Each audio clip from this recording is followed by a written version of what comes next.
going off with what people say they are, that they're Republican. And you know, anybody that talks to most people know their political views. But Missouri does not register parties at this time. I know that the state has talked numerous times about making a closed primary state. If they do that, we'll take the presidential primary we just had. So if you went in and you pulled a Republican ballot in the presidential primary, 6 months before you can change. So you would actually automatically then come August, for the primary in August, you would automatically be handed a Republican ballot, even if you wanted to vote Democrat or Green or Libertarian. You would not be given that choice if we were a closed primary state. So personally, I like the fact that you have the choice. This interruption, but the girls golf team needs to be dismissed at this time. So that, you know, me personally, I like the fact that you're given the opportunity to make that choice yourself to do that. So, what other questions can I answer for you? Because I go through my stuff and see if I have some of the questions that come up. Can you kind of go over the process of absentee so that they realize that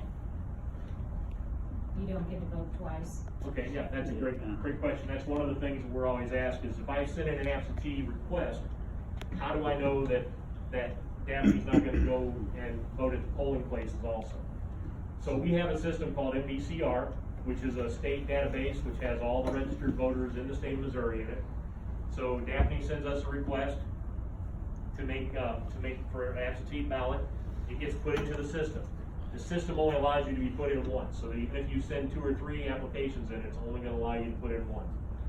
Once it's put into the system, it gets uploaded to our iPads, which is the pads that are signed, that you sign whenever you go on election day. Inside that, it'll show that Daphne has received an absentee ballot. So Daphne sent her absentee ballot back, and she doesn't know if it got to us yet. So she goes to the polls and tries to vote anyway. So she walks into the polls, hand them her ID, they scan her, it says, absentee ballot was sent. So then so she has 1 of 2 options. Her one option is she can surrender the ballot right there and she's going to be allowed to vote in the precinct that day, or she's just going to have to go find the ballot and bring it up to us. Those are her only 2 options, but she will not be allowed to vote at the polling place and through the absentee, which is something that a lot of people also are worried about with this particular election, voting twice. Another thing that is great that Missouri is not, again, in my opinion, is that there are some states that do same-day registration for voting, which means if you do not register to vote, for example, if you want to register to vote for this election, do we have anybody that's 18 right now, or going to be 18 November 3rd? No, not in here. Okay.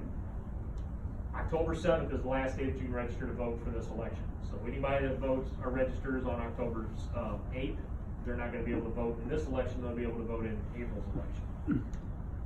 New York is a state that they allow same-day registration, which means if you turn 18 on election day, you can go to the polls, register to vote, and you can vote. Now that may seem great, but they actually had this happen in New York where they were taking busloads of people and they would take them around to polling places all around the city and hand them new IDs at each one, and they would go and register. There is no way for us to check that until 2 weeks after the election, then the results are already certified. So that is a big problem, in my opinion, with same-day registration. Okay? Now in our state, you can register like when you're 17 and a half, right? Correct. When you're 17 and a half, you can go ahead and register to vote, and then on your 18th birthday, our office will send you your voter. So, I know, I think what your answer will be, and it's just that they're not doing it right, but why would somewhere like New York do that? Like, what would be the reasoning for waiting until you're 18 to register and then just letting people register the day of? It's all about votes. Okay, I mean, okay, yeah. When you get right down to it, it's all It's about just, votes. okay, all right. And that brings back another argument about the mail-in process.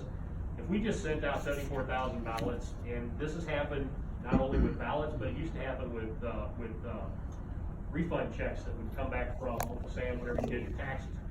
People know when these things are coming out, so they would just start going through the mailboxes and grabbing these ballots, these checks, and that's what they call ballot harvesting, is whenever they're doing that. Or there's been cases where, from both parties, this has happened, where people have actually gone door to door and say, hey, I'll give you $10 if you sign your ballot and send it off, and give it to me. That's happened. Give you a personal example. There's 6 people in my household. I'm the only one that cares about politics. The rest of them know about it because of me, but they don't follow it like I do. So in theory, they would give me their ballot if they signed it and said, here, Dad, vote for me. So then technically I could get 6 votes in my one household. Now, in the large campaign, that may not seem like a lot, but I had a brother-in-law that was an alderman in Pacific. He won by 2 votes. If he made me mad and I had 6 votes, he lost the election. So that's another reason why I don't like just the blanket mail-in ballot. The other reason is that to run a full election in Franklin County costs about $178,000. That's what it costs to do the whole thing. If we went to all mail-in, that number would go up to $250,000 just in postage, and then another $250,000 to process it. And these numbers we actually did last year for the state because they were asking about it before this pandemic even hit on what if we were to become a whole mail-in state. So we would go from spending about $178,000 per election to almost $500,000 per election. And that's money that could be used on roads, could be used with officers, there's all kinds of other stuff that money can be used for.